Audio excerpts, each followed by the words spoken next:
Hi there. Welcome to Creation Station Monthly. This is our monthly show where we get two strangers on the show to talk about a topic that they're both passionate about. We didn't get quite two strangers today, but we do have a little twist for everyone. So, Miss Autumn, how are you doing today?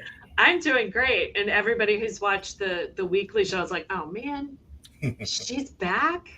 She Yes. is Can't back get rid of me. because we are doing a pivot. One of our guests could not make it today.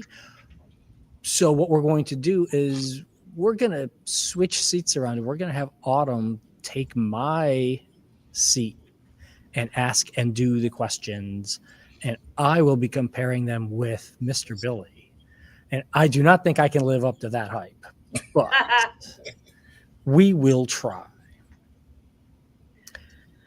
Go, Autumn. Okay.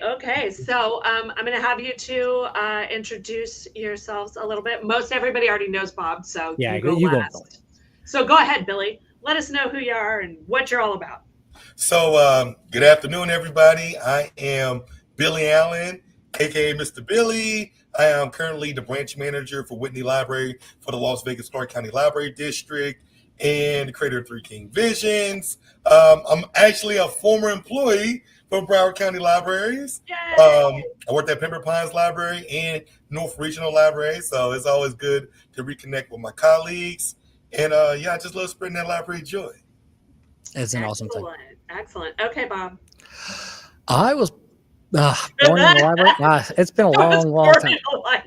I know. I've been around doing this for a very long time. I came one thing Billy and I have in common that I don't even know if Billy knows this was we both out of high school went into the military.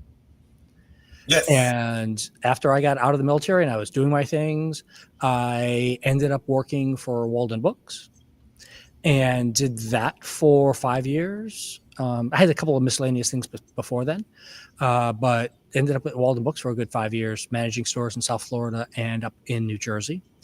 And then came back to South Florida with that company.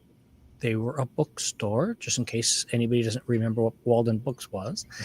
There's probably a lot of people who don't remember that by now, right?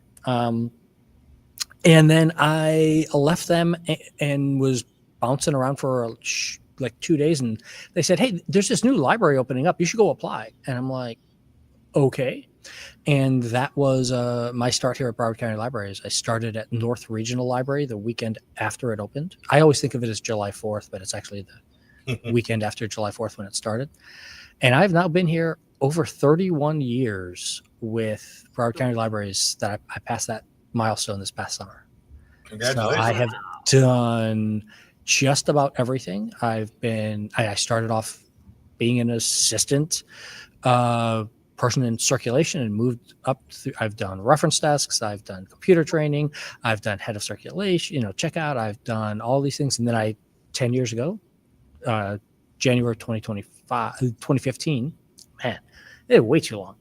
I was hired, luckily, to work on creation stations and do all of the technology training stuff for Broward County Libraries, which is why the Bob from the Future tag started up. Excellent. Okay, Billy, tell me, what about the military thing? How in the world did you go from who's asking Army questions here? to... This is a conversation. You want me to just leave? I can leave. You can be here, Autumn, and you'll contribute as you need to and keep us going. But I want to hear from Billy here about this whole military thing. How in the world does a military guy become a librarian? So this is kind of crazy because, initially, and I'll just be transparent, when I graduated high school, I went to college and I tried to follow my mom's footsteps of becoming a nurse. And unfortunately, I flunked out. So my dad was in the Marines. So my dad was like, look, you're not going to... See, your dad knew. He knew. Well, he knew I wasn't built for the Marines. Oh. I wasn't hardcore like that. So my dad was like, no, you're going to use some other language, but you're going to take yourself into the military. So me and my sister enlisted together, which was kind of cool, into the Air Force where I was an EMT medic. So, I was at Lackland Air Force Base and, in Shepherd Air Force Base. And then, like, I got out and it's like, I'm trying to figure out, like, okay, am I really going to do this nursing thing like my mom and all that? So I'm trying to figure it out. And, like, my mom at the time was living in Missouri. So she was like, hey, AJ, which I know I go by AJ outside the library. She was like, well, AJ, are you serious about finishing school? And I'm like, yeah. So I went back to school at 25 in January 2nd, 2010 at Lincoln University in Missouri. So halfway through my undergrad, I'm about to be a nurse. And, I know we were talking offline about RNAs and stuff like that. I'm like, I think I'm about to do this. Then one of my good friends, Bradley Kirkendall, was like, hey, man, what you about to do? I said, I'm about to be a nurse. What you about to do? He said, I'm about to be a librarian. Now, the first response I gave him is the response we all get to this day. I said, what the hell do a librarian do? And that's where he introduced me to my mentors, Dr. Jerome Alford and Kelvin Watson. And I didn't know how big the field was. You had to have a master's degree in library science. And I did an internship in St. Louis, working at an academic research library, medical library, and a children's hospital library. So, but when I went to a public library, I walked in there and I said, there's no way in hell I work in a public library. So I ended up, it's crazy, right? It's crazy. Just see what was going on. And I'm like, okay, so I ended up getting my bachelor's degree in liberal studies, and I ended up getting my MLS from North Carolina Central at 31. So there was like, my background is academic. That's so luckily the military paid for my master's degree, right? Oh man. Yeah, post 9/11. So now I'm looking for jobs. And I'm like, okay, there's no academic jobs available. So at Jacksonville Public Library, they had a youth services librarian job. I'm like, look, I need a job. 2016. So they selected me for an interview. So they said for the interview, you got to do a story time. And I said, what the hell is a story time? I never did one. And then you had to show an online resource. So I'm looking online and I'm like, okay, I can't do the story time like that. Let me do me. So during the interview, I did a story time reading Maurice Index, Where the Wild Things Are, and I showcased the online resource Brain Fuse, which is I'm a big fan of to this day. And it kind of is like the rest is history. I'm like, I enjoy youth services. And it's just funny how you never know how life works. Yeah. So, yeah, shout out to the military. That's an awesome thing. Awesome. Yes, Robert. No, I was letting you ask, letting you guide. Okay, thank you. I appreciate it. This could be like a 3-part conversation because I didn't know what I wanted to do. I was like floating, doing all sorts of stuff. I still don't know what I want to be when I grow up. And I started in library school wanting to be an academic librarian. And we had to take a children's class. And I was like, you know what? I'm doing that. Mm-hmm. And, as you said, Billy, the rest is history. So is this where we interject the I will throw something at you through the screen. What? I'm not a librarian. Well, no, but you work in a library, whatever. I think that's kind of an important distinction for some people. Yeah. You're not a librarian, but whatever. You work in a library. You've been working in a library longer than either one of us. So yeah, combined. Exactly, combined. But to be clear on that of what we mean by that, I do not have a master's degree in library science, like the two of you do. I do have a bachelor's degree in information sciences. I have that. The BS, but yeah. So sorry. I'm so sorry. No, it's a thing. But there is that difference in the library world of we tend to call everyone a librarian who is sitting behind a desk or the public interacts and they say, hey, the librarian over here said this, and it doesn't matter that it's the 16-year-old checking out books. It's like, no, the librarian said this. And I appreciate that from the rest of the world a lot. Mm-hmm. Of how that all works. But I do want to publicly make that distinction because in library circles, it's a big thing sometimes. I mean, I think that's the beauty of this conversation, where if people are seeing this, they can see that there's different avenues in working in libraries. And working at a creation station, you've worked at different service points. There's different career paths. Yeah. Like here in Las Vegas, we have a performing arts coordinator. Like I got a theater in my library. So like they book performances. I got a museum, I got an art gallery in my library where someone books people artwork to be shown in my library. So there's different career paths, and I think it's good that people hear that. We have a moon rock. Ooh. That's true, though. That's true. It is seriously true. We are the only library on the planet that has a moon rock that anybody can just walk in and walk up and look at it anywhere in the world. Don't shake it too hard, because otherwise the FBI shows up. Yeah. Let's not get that. Let's not get too carried away with that one. Look, it happens. Anyway, quiz me. Okay, so I know you both are creative people in your own ways. Bob, I'll start with you on this one. How do you use your creativity throughout your job life? How have you used it? So I will highlight that. We're putting Rochelle's comment there that she just dropped up there for us. Thank you very much. So me using my creativity, I think I do that in a lot of different ways. I am very comfortable living in chaos, as I sometimes put it, where it is just, okay, what are we going to be doing today? How are we going to accomplish the task? What's the new thing that we're going to do? And in my current job of figuring out, let's take a leap and do something and see what goes on. That's the one that gives administrators shivers, is because I jump off a cliff and I build a hang glider on the way down. And a perfect example of that is when we got the submarine. We have a submarine for our library. Wow. And I applied for it when I got the job. I had to do a presentation about some new technology or something that you were going to do that's creative, and we're doing these things. And I whipped up this little presentation. We only had like 24 hours to figure it out. And I worked out this thing called What Lies Beneath, because down in South Florida, we do waterway cleanups every spring because there's a lot of canals and lakes and everything like that. And so in those areas, no one ever cleans down below the first like 5 to 6 inches down. It's people that are just cleaning the surface and a little bit down, except for one area by the port where they bring scuba divers out to make sure for that. So I said, we need to get a submarine for the library and show people what lies beneath. And we're going to go along and we're going to explore. And the administrators were sitting there kind of watching and seeing.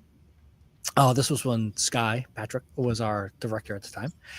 And she was just kind of like looking at me like, that's a crazy idea. And I was like, and it's going to be great. And we'll work with all these ecological groups and we're going to do this kind of stuff, that, the other. And who knows what we'll find down there. Maybe we'll find some trash. Maybe we'll find some fish and turtles and alligator. Maybe we'll find a dead body. And they just were like aghast at this whole idea. And then I was like, and oh, by the way, we're ready to go tomorrow, because I reached out to the Marine Association and they agreed to buy the thing for the library system, and we're ready to go tomorrow. And there's oh, no, Bob, just stop. And so I've always just continued that. I did it long before I was doing this, and I write consistently all the time. I have a D&D game that I do every Friday night and multiple other role-playing games that I run for people. So I get to be creative and get to do crazy stuff and just make it up. And a submarine, a robot. We have a robot helping the customers. We'll talk about that later, Billy. We got to get you hooked up on that one. Tell us about you. What do you Absolutely. What do you being creative? Because you are a crazy person out here on the socials. So, I am like forever thankful of becoming a librarian, because when you realize it's about service to the community, and our communities need so much help. So from a librarian perspective, like I give you a great example, like, the library I currently manage, my community has different socioeconomic needs, from a lot of the unhoused I even remember the situation several years ago in Broward when the unhoused were forming a community in front of the main library. So it's very similar to what I deal with. People with mental health issues, people on drugs, all this stuff, food insecurities. So I said, I'm a walking library commercial. Like when I'm not working, I'm working, because when I talk to people, whether I'm at the bar or somewhere, the first question people ask you, what do you do? And I tell them all the cool stuff that we do. And when you talk about being creative, I build partnerships in my community. For an example, I got a mobile shower every Tuesday at my library. I have social workers at my library where we've put over 30 people in housing this year. We are really pushing the boundaries of librarianship. Like, why not? Why not serve the community? Because as we all know, libraries ain't the same how it was 15 years ago, 20 years ago. We would be extinct like Blockbuster and Toys R Us and these other entities if we did not evolve.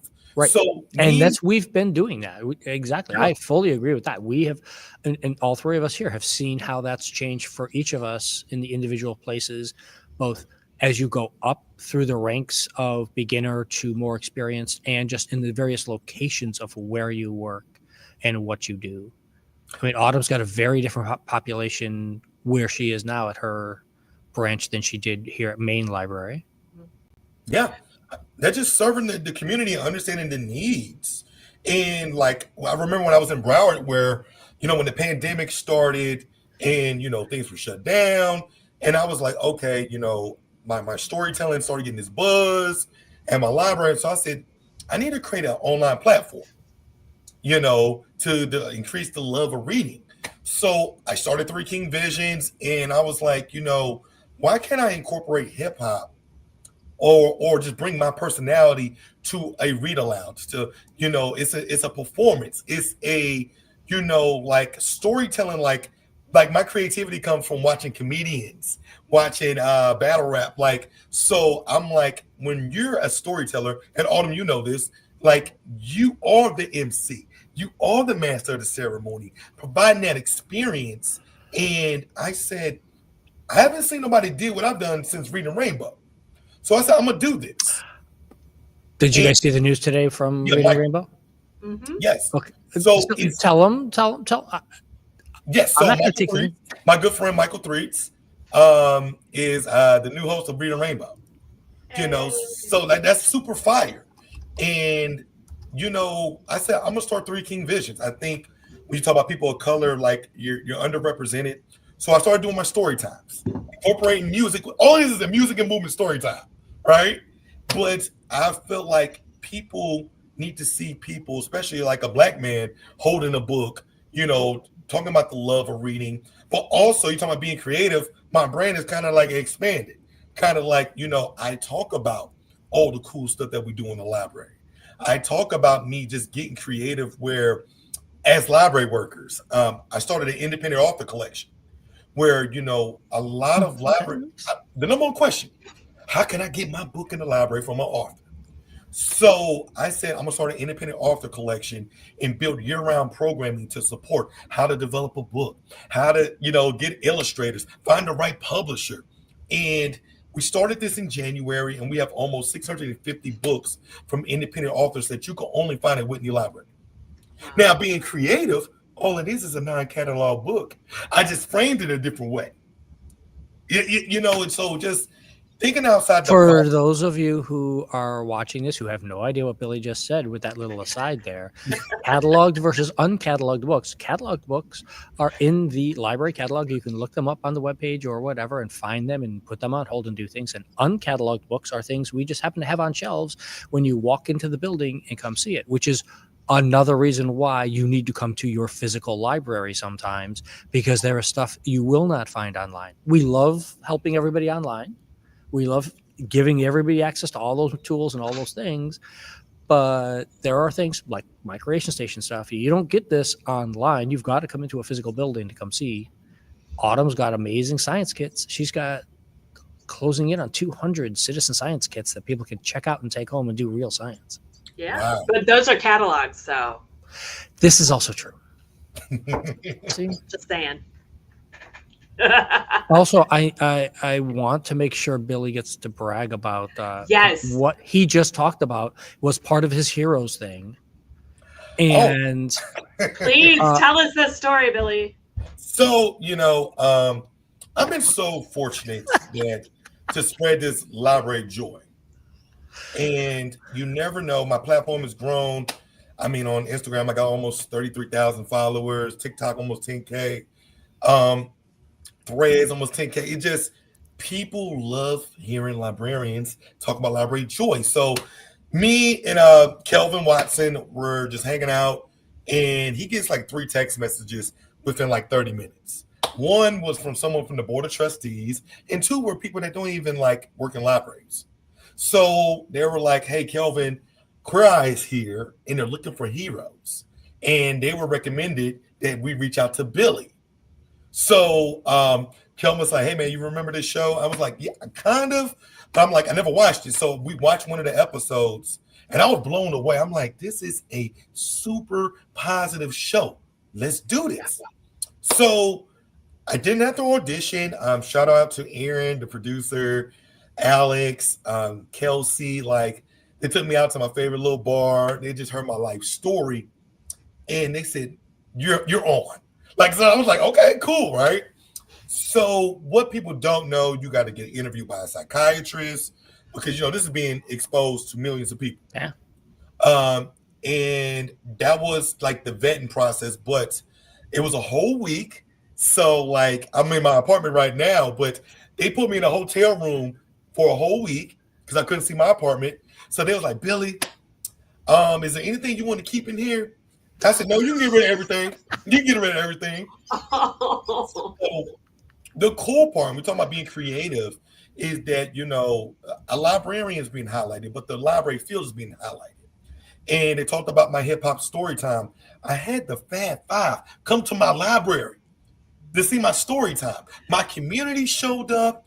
I mean, it was so much they didn't show that, like, when the teens were rating my fits with my makeover, the Fab Five and the producers gave all the teens a makeover too. Fun. Yes. So that's excellent. See, it's nice that when it's real also behind the scenes. Authentic. Yeah. It was truly authentic. It was a life-changing experience. I mean, I put my whole life out there. I was transparent. And then that Monday, the first day of filming, I get a notification that I've won the Compassionate Cities Award from the city of Las Vegas. And I'm like, man, I've only been here like barely 3 years. And just for my service for the community, I told the producer, she said, when is the award ceremony? It was that Friday, the week of filming. So she was like, Billy, you can't make this up. I had to bleep it out, She said, you can't make this up. So she said, we're going to be there. And just for them, they flew my dad out just to see that type of support and show people that what we do for the community. And I mean, since then, my whole life has changed. I mean, I did a hip hop story time with Hamilton this year at my library. Like, come on now, the cast of Hamilton. Like, so we're just kicking down doors of what librarianship means. And that is an amazing Autumn, I don't know if I'm more impressed by cast of Hamilton or Emmy. I'm not sure which one. I'm kind of leaning towards Hamilton. Yeah, totally. Definitely. Although, yeah, that you left that part out there, Billy. You won an Emmy. It's cool. It's so cool. Because, like, everywhere I go, or like every week, people are visiting the library. They want to take a picture with me. They want to see our library, get signing people for library cards, and see the true power of we're the only entity that welcome all walks of life without judgment. And it's free 99. You're right. Mm-hmm. So I'm allowed and just been fortunate to be creative and express my creativity through librarianship within the branch and now outside the branch. Yeah. Awesome. Any special story you want to tell, Bob? Or no? I mean, you can't follow that. So I'm like, whatever. Yeah, I don't know. He's like, we got a robot. Yeah. I know. I'm kind of like, oh, yeah, gee. No, Aw. no, seriously, it's a good thing. I mean, we get to do this podcast and stuff like that to highlight stories like Yeah. this in all the different fields that we've done. Well, what Politics, about what you did barbecue, this morning, yoga, Bob? stuff. This morning, I went down to Yeah. FIU, Florida International University campus down in South Miami, and did a submarine program with random students that were walking by the lake. And we had 45 kids stop and hang out with us for a few minutes and play with the turtles. And we were chasing turtles with a submarine. It's kind of a fun little, it's a cool little job, and get a chance to do some things like that. Or what about when you train the law enforcement? Oh, show off your robot for that. So we have done so all of my things that I do. I'll try to sum it up in a different way for you, Autumn. Is I try to make sure that we have cutting edge technology available for the public. And my theme kind of for the spaces is we give you the space, we give you the technology, you create your own future. So that you come into our spaces and we're not telling you, oh, you need to do VR. We're saying here is VR, virtual reality, augmented reality. We do all these different types of things. We were the only library in the country. We were the first library in the country to roll out virtual reality to the public. We were the only library in the country to roll out the Microsoft HoloLens augmented reality and Magic Leap 1 augmented reality. So we had all of the 4 big devices at once, and we were the only place in the country to come to. We had Microsoft had us training their staff on the devices because they didn't have any to train people with, so they were sending us people. It's crazy times sometimes, but that's what we try to do, is try to make sure that everybody has that technology to experiment, to play with. If you were to walk into our Pompano Beach branch library right now, there's a robot that's waiting at the front door to help you, and you can tell it, hey, I need to know where are the graphic novels, or where are the restrooms, or how do I get to, I need help with printing, and it'll just take you to the person or to the place that you need to go do these things. And it's not something everybody's going to have in their house in the future. Well, and I kind of do think you're going to have something like this in the near future in your house, but not robots with arms and legs. It's a stupid idea. In fact, there's a huge article in a financial section yesterday about why it's not economically viable to build robots that look like humans. Yeah. It's a We've silly got idea. plenty of those. It's just a silly idea. It's a silly idea. Okay, now we're getting way off the. Give me a different question. That's what you get for putting me in charge, because I'm gonna do whatever. That's okay. So, let's see. You mentioned about running your D&D game. Yep. So, can you explain a little bit of your creativity there, and how long has that game been going? 33, 34 years. It's a long time. Every Friday night for a long time. Wow. I also have another game, Traveler, which is actually very relevant to this question. That I don't know if Autumn even did this with me. So role-playing games, in case anybody doesn't know, it's very much, we are not talking computer stuff, even though I use a computer to broadcast my game. This is interaction, real people talking like this, or by typing and doing things and doing stuff. And you're pretending to be a person. And it's the example I always use is being in the movies. And here's the person walking up to the door, and you're like, hey, stupid, don't open the door. What are you doing? And you're the person, and you get to either open the door and see the monster, or say, no, I'm smarter than that, and turn and walk down the hallway. So what I've done with that to try and help build that creativity out with our public and all those things, this past last summer, we did Adventures in Space. It was create your own adventure was the theme for summer. And I did Adventures in Space, where I got a game company, Mongoose Publishing, to donate a free rule set to everyone who participated in our games over the summer. And we sat and did a live in-person with physical paper and dice and pencils and everything, sitting around a table with people at, I think it was 14 libraries that we had people doing. I think I've told Autumn this line 2 or 3 times now, is probably. Teenage girls are horrible because they steal cars. Duh. Out of 12 times that I had teenage girls in the game, the first thing they did when they were, okay, you can go to the rental counter and pay to rent a car. And they were like, do we have to pay for it? And I'm like, it's your character. It's your game. What do you want to do? And they were stealing them. They would just steal the cars. Yeah. Now, I was also very impressed because out of the 12 people, out of the 12 groups that did that, 10 of them brought the car back and snuck it back onto the car lot and then left. Yeah, I mean, It was just crazy. So that's kind of how I use that role-playing experience of mine of building stories and doing those things, is figuring out, okay, I'm going to take these things, I'm going to help people learn how to use their imaginations, how to create something new, how to do this that's different, that's something else. I did this same kind of concept 96 95 or 96 at our North Regional Library when it was first open, and we had a retirement community, and we were helping these people learn what role-playing games are about. And I had this little old lady, and she was like, well, what can I be? I'm like, you can be anything. And she's like, I can be a doctor? And I'm like, yes. And we created a doctor for her, and she started running and playing. It was a lot of fun. On that side of things. And then the other maybe deeper or / other thing is, by doing those kinds of games, you force yourself to be creative, and it forces you to solve your problems and puzzles that you get at work. And what are we going to do with this? How are we going to take care of this? Or what's the next step for this other thing? One weird anecdote from, again, back in the late 90s. I was on a hiring committee to hire, we were bringing in 30 something new library aides. They weren't called that at the time, but, Right. And people are like, well, how are we going to do this? How are we going to sort these people out? Just give me an empty table. We took an empty table. I'm like, okay, here's the map.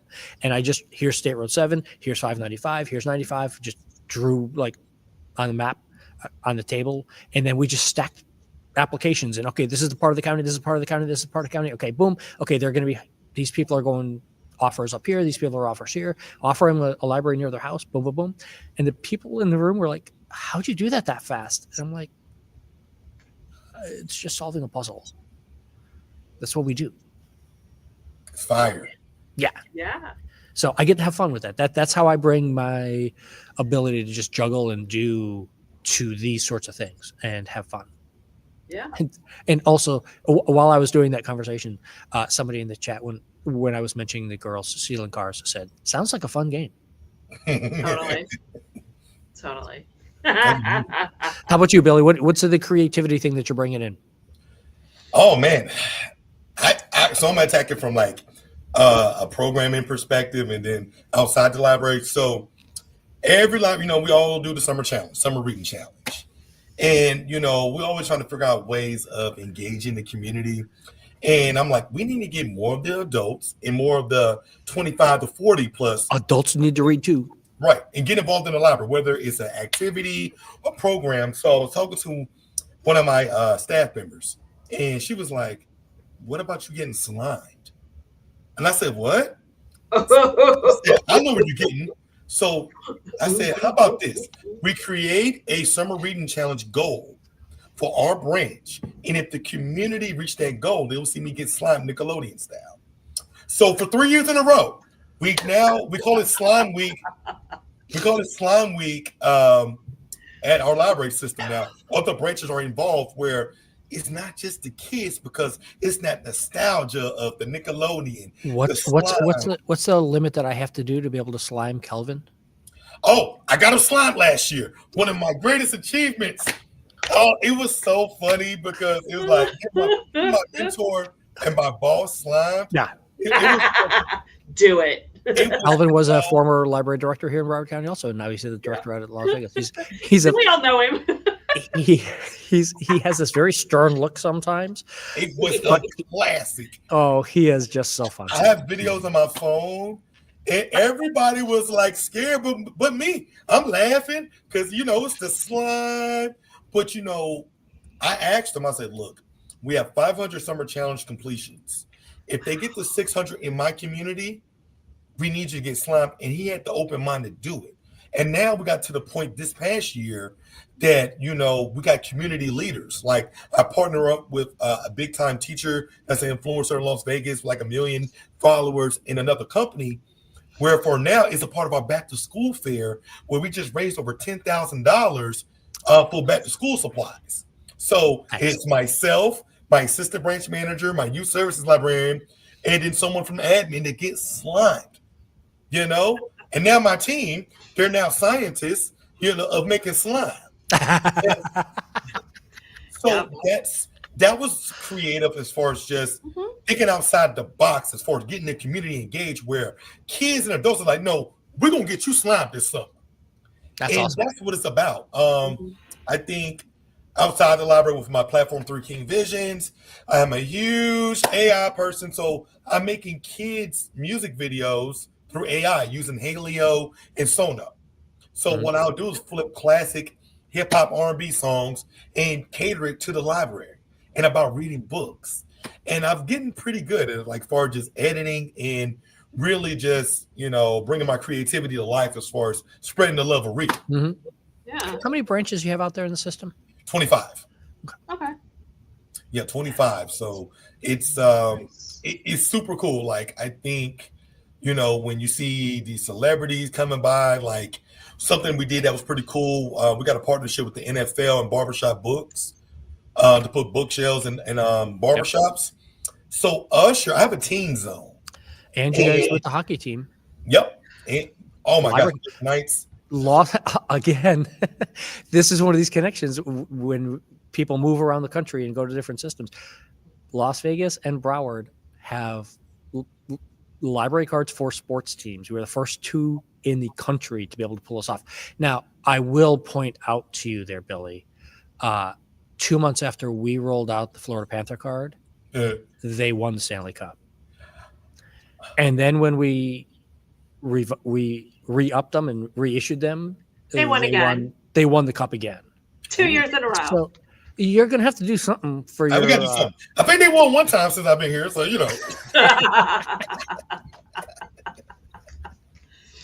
Well, that's cool, right? Because it's you get to brag about your library, but also your sports team, right?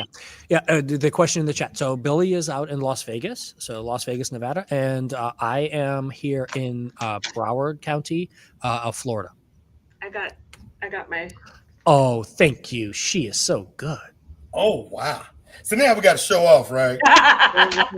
you know what I'm saying? This is live and direct. How many different library cards? We got a partnership with the NBA 2K, which I'm a big NBA 2K. Oh, we got you see, it look like a little platinum card. It does. That is nice. Dang. See, yes, these are all the things you can get if you come into your physical library. Yeah. Yes, and you could get multiple ones, like with the Raiders. I mean, I did a story time with the CFO of the Raiders with her kids' book this past year to kick off our winter reading challenge. So it's just been opportunities to get the community involved, which I feel like ties into creation, being creative. Yeah. That, libraries, we're not one thing. Every community is different, right? Exactly. Right. Yeah. Yeah. I mean, we just finished our Panthers, reading. The summer. They come around the Panthers hockey team, the players themselves visit the branches and do the story times and read to the kids and work with them. So it's building those community partnerships is a really big thing. That's a shout out to Kimberly for pulling that one off. That's amazing. Yeah. So I have to tell Billy my funny Calvin story. Oh, I have a few. So I'm originally from Kansas City. And as you know, Calvin is from St. Louis. Uh-oh.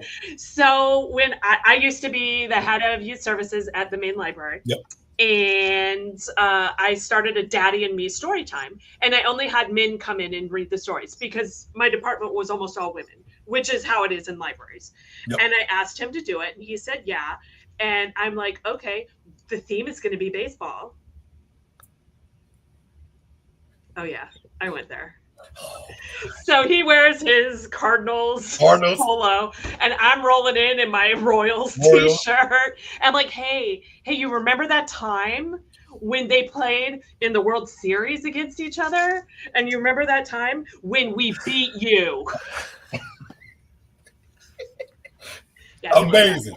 He loved that. It was great. See, folks, this is what being a librarian is about. It's not the little old lady in glasses shushing people. This is you what can be petty to your library director. It is fun. You're supposed, and this, I always say this to everybody, you're supposed to have fun at your job. You're supposed to be able to do these sorts of things. Of course. And I think that that's one of these things with being a librarian is that it's such a wide variety of skills needed that we are moving away from that idea of the quiet, okay, you're going to come in, you're going to be shushed, you're going to do, I mean, I get it all of the time. They're like, wait, Bob, you work in a library? How the good? Like, don't worry. You're like the loudest person I know. Yeah, we're not quiet anymore. And I'm loud too, so I'm like, I get it. Yeah. Okay. So I am going to ask the next question because I know it's on the sheet and Autumn isn't going to ask it the right way. So I'm going to ask it to you instead. So all three of us here are very successful, have done really good things. We've all shown that we've made, really good successes and stuff like that.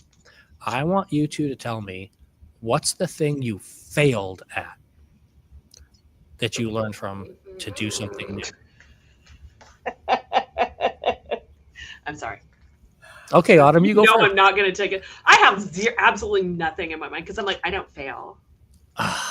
So. Yeah. So, I got a good one. Tell us. So, and it's not really a failure, but I'm looking at it from a manager perspective with the staff. So, I actually started this when I was in Broward. I did a haunted house at Pembroke Pines Library, and where I had like the fog machines and all this stuff. So I had to open up the doors, setting fire alarms off, but. I was early in my career where you didn't understand like planning, the what ifs, and when you have 300 kids showing up, they don't care, they're having a blast, but your staff is like, Billy, what the hell is going on? Like, for damage control, I brought it to my library here, and it was very successful. But the last year we did it, I had like 40 team volunteers help me put it together. And like we was putting red paint in our conference room, like we on the walls, but it was through like some plastic bags. So my performing arts coordinator, she was pissed the next day because they're teens. They thinking they could just splat the paint everywhere. Now I had a successful program from the community perspective, but it's like, they're like, Billy, we love you. Can we not do this no more? Because there's so many moving pieces, and it's just, I realize you got to kind of pick the brain of your team sometimes. And that's stuff that you don't learn in library school, how to plan programs, de-escalate situations. So, like, I've learned how to allow my team and just overthink things. And so in a sense, it was a failure from the staffing perspective because they're part of the community too, and you want to treat your team right. Oh yeah. I think one of what I would say a fail for me was my first time being a supervisor. I'm a nice person. I am polite to people. But sometimes people confuse that with me being their friend. And I had a staff member who may have thought I was her friend because I was friendly. I don't know. But I didn't know how to effectively make that distinction because I had a supervisor in the immediately previous job who was friendly, who I actually am friends with. But she made the distinction that in this building, I am your boss. I'm not your friend. And I didn't really have the nuance down. And I am friends with the person, but I didn't know how to stop it, and that can be hard, especially when you're a polite person and you like people and you're like, okay, this, whatever. If you don't like people, you do not need to be a librarian. Well, I mean, or I manager. kind of don't. Yeah. I kind of don't. But I can resonate. I really can resonate with that because even earlier in my career, when I was a manager at ABM, there, it's like you're younger, probably like at the time you're younger than a lot of the people. How do you delegate? Like people don't talk about that. Like it's the way you deliver your message to every staff member, right? And like, I mean, you got to stand on business sometimes. And that only comes through experience. Even you can have all the mentors, all that stuff. And do you take work home from that? Yes. Because it's like you overthinking stuff. How should I handle this situation? And I think everything I've experienced from Broward and even to now has made me a better manager because you got to know how to handle different situations where, only maybe me and Autumn could relate because I'm like, hey, I know you've been in this situation. What's some advice you could give me? And I think that's how you get better as a leader. So when you talk about failures as a leader, I've had a lot. I've had a lot, just, dropping the ball and things or admitting when you make a mistake. Like, because you be afraid of being like, oh, no, they think you're perfect. No, that's not the case. So they know you're not. So they're going to poke holes in everything. Mm-hmm. Exactly. And that's pressure too. Yeah. And I learned that you have to ask for help. Don't be afraid to ask for help. And as I've progressed, I will celebrate 10 years with Broward County in November. And I've learned that once I walk out that door, it's over. It's over. They're not paying me to be inside my own head about stuff. And this is nothing. This is just me. That's just how I am. But I ain't getting paid for that. So yeah. As soon as I walk out the door and get in my car, I'm done. You're done. Done. Yeah. I mean, I took off 5 days for my birthday. I'm like, that was one of the key lessons I learned in Queer Eye, where you show so much love to everybody, or you showing love to yourself. And that's the self-care, and that's the number one value I've learned, and I have to constantly remind myself to show love to yourself. Disconnect, because the job ain't going nowhere. It's not. So, and it keeps you refreshed. There will always be books. There will always be more people who want a program. Yep. There will always be people who need help. Or people that complain. I'm not so worried. I've never been worried about the complaining things, mostly because I always have looked at them as if you're complaining about this, hey, you noticed. Yep. I wasn't some quiet little thing in the corner that you could ignore. You noticed what I was doing and you're complaining. And most of the complaints I get are, how come I can't have that at my library? Yep. I want that program over here. I want you to bring those things to me. Yep. And it's a question of, it's resource allocation and but yeah, I kind of take a look at it as like, cool. It's feedback. Yeah. So somebody noticed. Hey. Yeah. And way too often, and I try very hard to make sure that I correct it for myself, is people don't hear the, hey, you guys did a good job. It's the, okay, yeah, oh, you did a good job because you're expected to do a good job. Mm-hmm. Yep. No. And it's a thing as a leader and as working as manager to be able to pull those things off and make that happen. And celebrate your own wins. Like I think sometimes, for me, like I got to get better at just bragging on my wins because I'm always putting everybody before me. And, that's just being empathetic, right? It's one of those skill sets you got to have when you're working in libraries. And I think I probably would never change like that because that's the core of me, being empathetic because I care about my staff. I care about my community. So, it is what it is. Yeah, it is a good thing. Okay, Autumn, you got to pick something off on that list there. Oh, man. Dang it. Anything, ask. All right. Just continuing the conversation. So, Billy, just pick one. Just one. What is one thing that you are the most proud of that you've used your creativity on? Ooh. That was a good one. I would say the platform, Three King Visions, because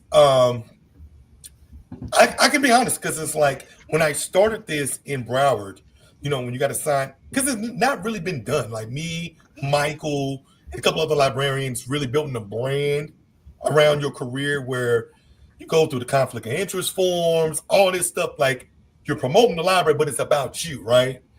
Um, that's my biggest win because I didn't have this platform growing up, like where finding someone that looked like me, like I had to tell you a story because the impact of my platform has just been life changing, right? And sometimes we go through the motions, but about 9, 10 months ago, I was in the grocery store and a little 4-year-old boy runs up and hugs me from behind. And the mom was like, "You're Mr. Billy." She was like, "My son watches you on YouTube." And I'm like, "Oh, wow, that's super cool," being appreciative. But she said, "No, let me tell you something." I asked him a question. She asked her son, "Why do you like watching this?" She told me the 4-year-old boy said, "Mom, because he looked like me." So those are friends that, I'm just thankful that I spread this library joy and you don't realize your impact. Like when I got this job, they said they were looking for someone to be the face of the community. And I use my platform and also that because I took that to heart. So I'm just grateful of building the platform where other librarians, you can do this. I mean, literally me and Michael used to be a part of all these librarian breakout sessions. Look where we are now. Yeah. Like and I think if we get more of our library workers, not even just librarians, just library workers, to push that word outside of the library. Because I get a lot of librarians are scared to do it.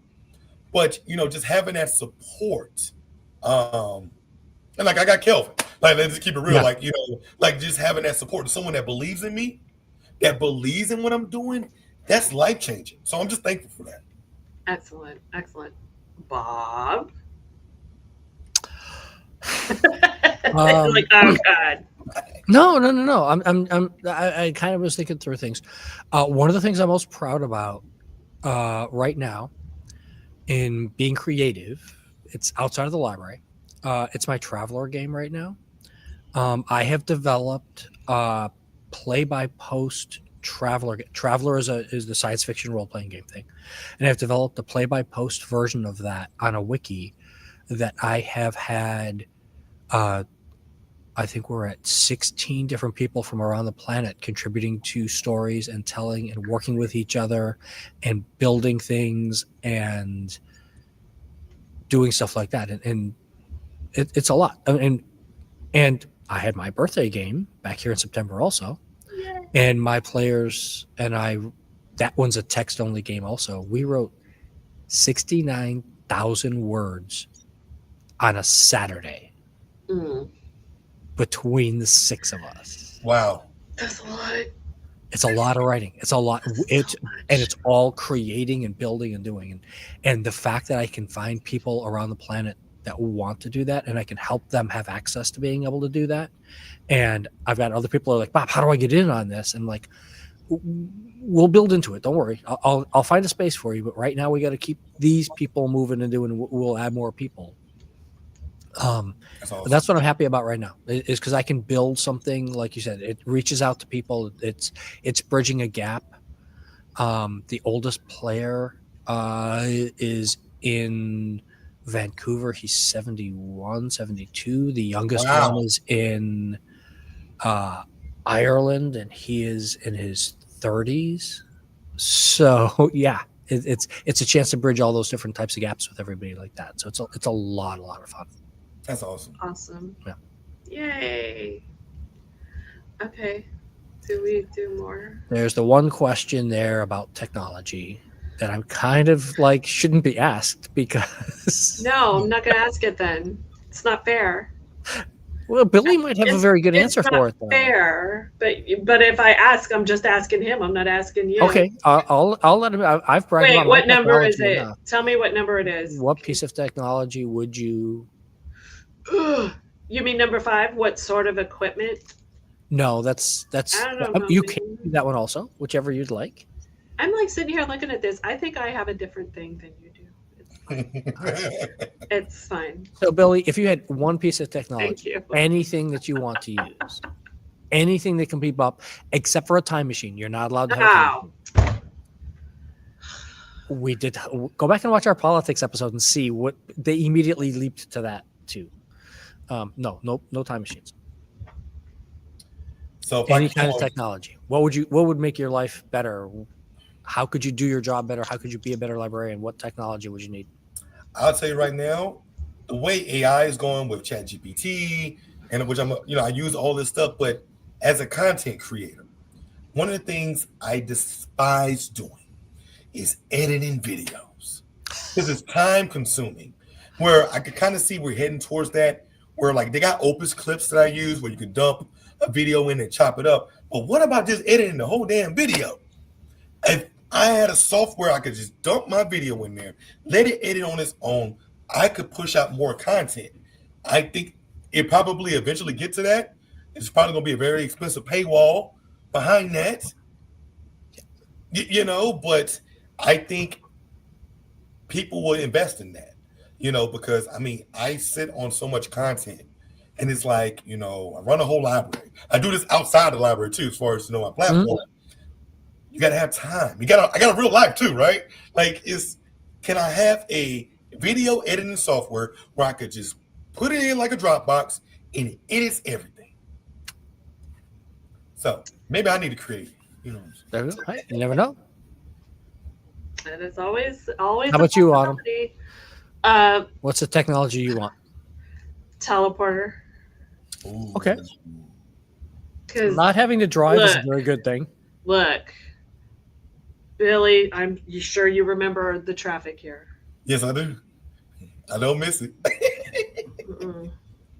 Also, to be able to travel without having to pay ridiculous airfare. Oh, and I can't do sleep. not. Come on, that teleporter's going to come with, I know, but I'll pay for that. Right. Because I can't sleep on an airplane. And if you get the cheap teleporter ticket, that you just hope that they mostly you get caught in the your fingers mostly come back in. That's what the AI problem is. That's the AI problem. That's why the fingers are wrong, because they're paying the cheap tickets on the teleporter. Maybe. I don't know. You going to LA, end up in Missouri. You know what I'm saying? You'd be like, oh hell, I didn't mean to be here. Oh man. What? Nothing. Nope. I'm traveling branch to branch in the library. Instead of driving, just teleport to another branch. Be like, beep, done. Then I couldn't get money back from the county for reimbursement. Wouldn't need it. Anyway. Thank you both very much for doing this today. And thank you, Bob. We scrambled on this in about a 3-minute thing of, we have to do a hard pivot. Let's figure out how we're going to make this show work today. Yay. So thank you, Autumn, for jumping in and helping us out. Thank you, Mr. Billy, for being such a star. Oh, you are seriously, you're one of the stars in the library world out there. Oh, thank you. I was so grateful you came back on the show. Thank you. Well, I had majority of my career started in Broward, I still have great relationships with a lot of people there. And just, I think just spreading that positivity that we can think outside the box, be creative, and still be you. And that's important, being authentic and serving the community. So I'm just grateful for my whole career. That right there, that sums it up. That is an awesome thing. Yay.